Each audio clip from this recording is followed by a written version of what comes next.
వచనం. లేవికాండము 19:17.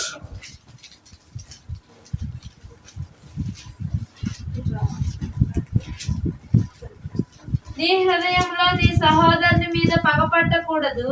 నీ హృదయములో నీ సహోదరుని మీద పగపట్టకూడదు. నీ సహోదరుని మీద పగపట్టకూడదు. నీ పొరుగు వాని పాపము నీ మీదికి రాకుండానట్లు. చూడండి, నీ హృదయములో. ఎందుకు ఈ విషయాన్ని జ్ఞాపకం చేస్తున్నారంటే, సహోదరుడు అంటే రక్త సంబంధే కాదు. మనం దేవుని మధ్యలో ఉన్నప్పుడు అందరం సహోదరులమే, అందరం సహోదరులమే. ఎందుకంటే ఆడ భార్య, భర్త, తండ్రి, తల్లి, కుమారుడు అని ఏ బంధుత్వము దేవుని సన్నిధిలో లేదు. అందరు సమానమే, అందరు సహోదరులే, అందరు సహోదరులే. మన హృదయంలో దేవుని ఆరాధించే మునుపు ఏ విషయము నీ సహోదరుని విరోధముగా దేవునికి నీకు మధ్య వేరు చేసి ఆటంకపరిచే ఏ విషయము నీ హృదయంలో ఉండకూడదు. ఎందుకంటే అర్పణ విషయంలో దేవుడు దీన్ని ఒక నియమంగా నియమించినాడు సహోదరుని విషయంలో. అందుకని నేను ఈ విషయాన్ని జ్ఞాపం చేస్తూ ఉన్నాను. నీ కుటుంబంలోనే కాదు, నువ్వు ఈ వ్యక్తిగత జీవితంలోనే కాదు, నీ భర్తతో సమాధానం లేక, నీ భార్యతో, నీ పిల్లలతో, కుటుంబంలో ఎన్నో విషయాలు మనసులో ఉంచుకొని మనం ఏమొస్తాం?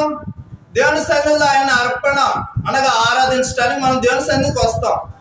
అలాంటి హృదయము, అలాంటి ఆరాధన దేవునికి ఇష్టమైనది కాదు. నోహు దిగి అర్పించినాడు ఇంపైన సువాసన. మనం దేవుని సన్నిధిలో అట్టి ఆరాధన ఇవ్వాలి, మనం దేవుని సన్నిధిలో అట్టి సువాసన ఇవ్వాలని దేవుడు కోరుతున్నాడు. దేవుడు నీ నుంచి నా నుంచి ఏం కోరుకోవట్లేదు. ఎందుకంటే సమస్తం ఆయన ఇచ్చినవే. భూమి మీద అతి విలువ గలది, పరిశుద్ధమైనది. దేవునికి మనం ఇవ్వగలిగేది ఏమన్నా ఉంటే ఆయన స్తుతించుట, ఆయన గణపరచుట, ఆయనకు రావాల్సిన మహిమను ఆయనకి ఇవ్వాలి. ఆ విషయంలో మనం సిద్ధపడి ఉండాలి, మన హృదయాన్ని సిద్ధపరచుకోవాలి. ఇది చాలా ప్రాముఖ్యమైన విషయం. ఎవరికంటే లోపల ఉన్న వారికి. వెలుపల ఉన్న వారికి లోపలికి రావాలి. లోపల వచ్చిన వారు ఏం చేయాలంటే ఈ విషయంలో సిద్ధపడాలి. 3వ చూడండి, యెహెజ్కేలు గ్రంథము 36:26. యెహెజ్కేలు గ్రంథము 36:26. నూతన హృదయం మీకు ఇచ్చేదను, నూతన హృదయం మీకు ఇచ్చేదను, నూతన స్వభావం మీకు కలుగజేసేదను. రాతి గుండె మీలో నుండి తీసివేసి మాంసపు గుండెను మీకు ఇచ్చేదను. చూడండి ప్రియులారా, రాతి గుండె ఇది దేని సదృశ్యం అంటే, దేవుని దాసులు గాని, దేవుడు గాని వాక్యం ద్వారా ఆరాధనలో మాట్లాడుతుంటారు. మనం ఏం చేస్తాం తెలుసా? గడ్డం కింద చేయబెట్టుకొని ఇంకా డాష్ పూరించండి, ఏం చేస్తాం? అంతే. ఇలాంటి హృదయం ఏంటిది? మనం ముందుగా దేవుణ్ణి ఆరాధించాలని ఆచార ప్రకారంగా దేవుని సన్నిధి రావాలంటే మనం రాకపోతే ఇంకెవరు రారు. ఇలాంటివి మనసులో పెట్టుకొని ఏం చేస్తామంటే వస్తాం, దేవుణ్ణి ఆరాధించాలని మాత్రం. కాబట్టి ప్రియులారా, ఇలాంటి రాతి గుండెని తీసివేసి ఏమంటున్నాడు? చూడండి, మొదటి లైన్ చదవండి ఆ వచనంలో. నూతన హృదయం మీకు ఇచ్చేదను, నూతన హృదయం మీకు ఇచ్చేదను, నూతన స్వభావం మీకు కలగజేసేదను. చూడండి ప్రియులారా, నూతన హృదయము అలాంటి రాతి గుండెని తీసేసి ప్రతి పరిశుద్ధ దినములో నూతనంగా దేవుని ఆరాధించడానికి దేవుడు ఏం చెప్పినాడంటే నూతన హృదయాన్ని దేవుడు ఇస్తానంటున్నాడు. దేవుడు అట్టిది మన నుంచి ఆశిస్తున్నాడు. ప్రియమైన దేవుని బిడ్డలారా, దేవుడు మన నుంచి ఏం కోరుకోవట్లా. ఈ దినమే సిద్ధపడి మన పాపాల నుంచి దేవుడు ఎలా విడిపించినాడో, ఆనాటి కాలంలో నోహ కుటుంబాన్ని ఎలా విడుదల చేసినాడో, ఆ జలప్రళయం నుంచి ఎలా రక్షించినాడో, అలాగనే పాపముల చేతను, అపరాధముల చేతను చచ్చిన పడి అలా దిక్కుమొక్కులేని మనల్ని దేవుడు ఎలా రక్షించినాడో, ప్రతి పరిశుద్ధను నూతనంగా ఆరాధించాలని నూతన హృదయాన్ని దేవుడు నీకు ఇస్తూ ఉన్నాడు. అట్టి హృదయము ఈ దినమందే నువ్వు సిద్ధపరచుకొని నువ్వు దేవుని సన్నిధికి రావాలి. ఆ గెస్ట్ వచ్చే ముందు మనం ఏం చేస్తామంటే సమస్తాన్ని సిద్ధపరుస్తాం.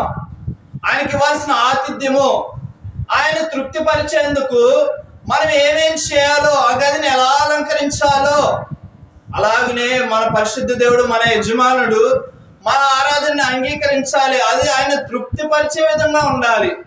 అలా ఉండాలంటే మన హృదయాన్ని ఎలా కడుక్కోవాలో, ఎలా ఊడ్చుకోవాలో, ఎలా అలంకరించుకోవాలో, వేటితో అలంకరించుకోవాలో కూడా మనం ఈ దినమందే సిద్ధపడి ఉండాలి. చూడండి, ఇంకా చివరిగా ఒక వచనం చూసుకొని మనం ముందుకు వెళ్తాం. యెహెజ్కేలు గ్రంథం 33వ అధ్యాయం 31వ వచనం. యెహెజ్కేలు గ్రంథము, నా జనులు రాదగిన విధముగా వారు నీ యొద్దకు వచ్చి, రాదగిన విధంగా నీ యొద్దకు వచ్చి, నా జనులైనట్టుగా నీ ఎదుట కూర్చుండి నీ మాటలు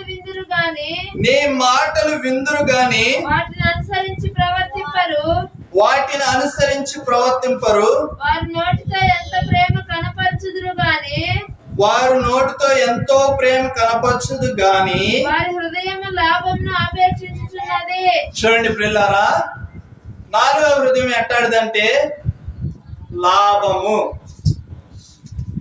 దేవుని మందిరానికి వెలుపల ఉన్న వారు దీన్ని అపేక్షిస్తే వారికి తెలియదేమో అనుకోవచ్చు, కానీ ఆ ఓడలో ఉన్నవారు కూడా ఏం అపేక్షిస్తున్నారంట? లాభము. మనం చూసినట్లయితే దేవుని సన్నిధికి వెళ్ళకపోతే దేవుడు మన మీదకి, చూడు ప్రియులారా, వెళితే మనకి ఎన్ని ఆశీర్వాదాలు వస్తాయో, దేవుడు ఏ మేలు చేస్తాడో, అది ఏ లాభమైనా కావచ్చు. నీ హృదయం ఏం అపేక్షించకూడదు? లాభం అపేక్షించకూడదు. ఆ లాభం అనే ప్లేస్ లో నువ్వు దేన్నైనా ఉంచుకో. ఏ విషయమైనా దేవునికి విరోధం ఉండే ఏ విషయాన్ని ఉన్నా అది నీ హృదయం అంగీకరింపబడదు. చూడండి, ఒక చిన్న మాట చూసుకొని మనం ముందు వెళ్ళిపోతాం. చూడండి, ఆదికాండము చూడండి, చూడండి, మొదట అర్పణ అర్పించిన కాడికి రండి అందరూ. ఆదికాండము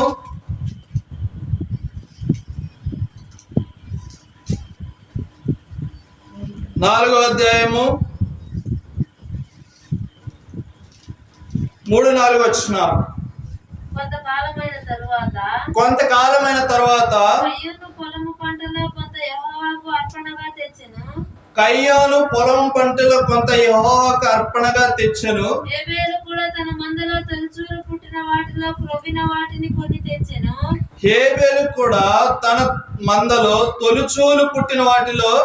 క్రొవ్విన వాటిని కొన్ని తెచ్చెను. యెహోవా హేబేలును అతని అర్పణమును లక్ష్యపెట్టెను. చూడండి, ఇక్కడ హేబేలు ఆరాధన దేవుడు అంగీకరించడానికి గల కారణం ఏందో చూసారా? ఆయన హృదయం కఠినపరచబడలేదు. ఆయన సహోదరుని మీద ఏం లేదు, ఏ విధమైనది లేదు, దేవునికి విరోధమైనది ఏదీ లేదు. 3వది, ఆయనలో రాతి గుండె లేదు. 4వది ఏం లేదు, ఆయనలో లాభాపేక్ష లేదు. కానీ ఈ 4 విషయాలు కయ్యోనులో చూడొచ్చు. పొలము పంటలో కొంత అన్నాడు, కానీ అది శ్రేష్టమైనదా, పాడైపోయిందా?